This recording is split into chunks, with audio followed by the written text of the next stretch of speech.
সহজ পদ্ধতিতে ঘরে বসেই চিংড়ি মাছের গরম গরম মালাইকারি খেতে কারই না শখ যায়। কিন্তু যারা বানাতে পারেন না, খুব সহজে আপনারা শিখতে পারবেন চিংড়ি মাছের মালাইকারি। তো দেরি না করে ঝটপট রেসিপিটা শেয়ার করে দিই আপনাদের মাঝে, দেখে নিন।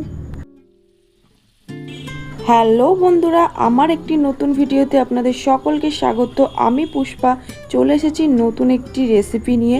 তো প্রথমত চিংড়ি মাছের মালাইকারি করতে গেলে গরম তেলের মধ্যে চিংড়ি মাছগুলোকে নুন হলুদ দিয়ে ভালোভাবে ভেজে নিতে হবে। তারপর একটি মিক্সিতে নারকেলের পেস্ট করে নিতে হবে, যাতে দুধটা ভালোভাবে বেরোয় নারকেলের, তার জন্য ভালোভাবে পেস্টটা মিহি করে করতে হবে। তারপরে একটি ছাঁকনি দিয়ে ভালোভাবে চেপে চেপে দুধটাকে বের করে নিতে হবে একটি পাত্রের মধ্যে। আর নারকেলগুলোকে মিক্সিতে দেওয়ার আগে ছোট ছোট করে টুকরো করে কেটে নেবেন। তারপর মিক্সিতে দিয়ে ব্লেন্ড করে এইভাবে দুধটা বের করে নেবেন। আমি একটু ঘনভাবে বের করে নিয়েছি। তারপরে মিক্সিতে দিয়ে দিয়েছি পেঁয়াজ কুচি, আদা রসুন, শুকনো লঙ্কা, টমেটো সমস্ত কিছু দিয়ে দিয়েছি, এর মধ্যে একসাথে পেস্ট করে নিয়েছি। এদিকে আমার রেডি চিংড়ি মাছ ভাজা কমপ্লিট। চিংড়ি মাছটাকে এবার নামিয়ে নিতে হবে। এইভাবে একটু বেশি করে ভাজবেন। আমি এই রেসিপিটা বেশ কয়েকবার বাড়িতে ট্রাই করেছিলাম, অসাধারণ খেতে হয়েছিল, আমার জাস্ট অসাম লেগেছিল, যার জন্য আপনাদের সাথে শেয়ার করলাম। তো প্রথমেই একটি কড়াইতে আবার তেল দিয়ে দিলাম, তার মধ্যে তেজপাতা দিলাম। আপনারা দারচিনি এলাচও ব্যবহার করতে পারেন, তো আমি স্কিপ করে গেছি, আপনারা চাইলে স্কিপ করে যেতে পারেন। তো ফোড়নে ওটা দিতে পারেন। তারপরে দিয়ে দিলাম যে পেস্ট করা আদা রসুন পেঁয়াজ লঙ্কা টমেটো জিরা দেওয়া ছিল, সব কিছু এর মধ্যে পেস্টটা করা ছিল। এটা ঢেলে দিয়ে অনেকক্ষণ ধরে কড়াইয়ের মধ্যে কষাতে হবে। ভালোভাবে নাড়াচাড়া দিয়ে ভাজতে হবে, যাতে নিচে পোড়ান লেগে না যায়। তারপর পরিমাণ অনুযায়ী এখানে ব্যবহার করে নিলাম লবণ। তারপরে দিয়ে দিলাম হলুদ গুঁড়ো, তারপর দিয়ে দিলাম ধনিয়া গুঁড়ো, তারপর দিয়ে দিলাম জিরা গুঁড়ো, তারপর মিক্স করে দিলাম পরিমাণ অনুযায়ী লঙ্কার গুঁড়ো। যেহেতু শুকনো লঙ্কা বাটা দিয়েছি, তো পরিমাণ অনুযায়ী লঙ্কার গুঁড়ো। এটা ছিল পোস্ত বাটা। পোস্ত বাটাটা একদম স্কিপ করা যাবে না, পোস্ত বাটা দিয়ে দিলাম।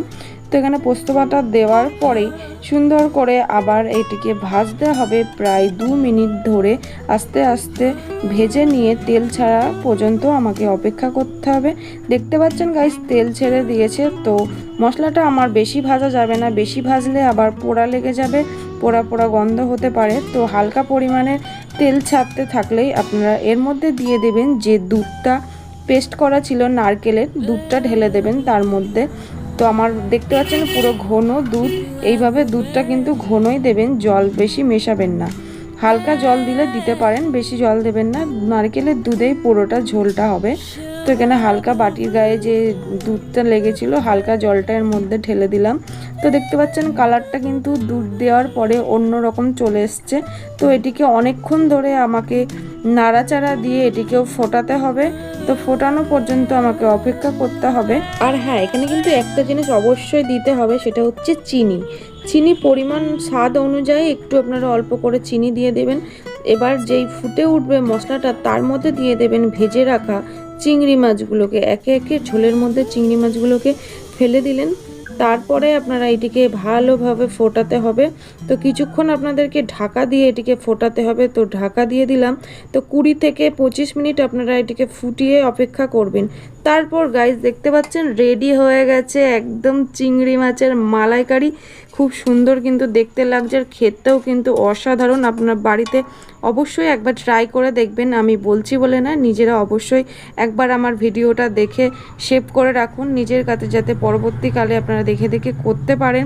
তো এটি খুব সহজ ছিল পদ্ধতিটা, বেশি কিন্তু কঠিন কিছু নয়। আপনারা চাইলে ঘরে বসে এই রেসিপিটা খুব সুন্দরভাবে বানিয়ে খেতে পারবেন। তো আমার তো অসাধারণ লাগে, আমার বাড়ির সবাইয়েরও খুব ভালো লাগে। তো আমি মাঝে মধ্যেই বানিয়ে থাকি। তো আপনারা ঝটপট দেরি না করে এই রেসিপিটা খুব তাড়াতাড়ি বানিয়ে ফেলুন। আজকের ভিডিও এই পর্যন্ত, টাটা।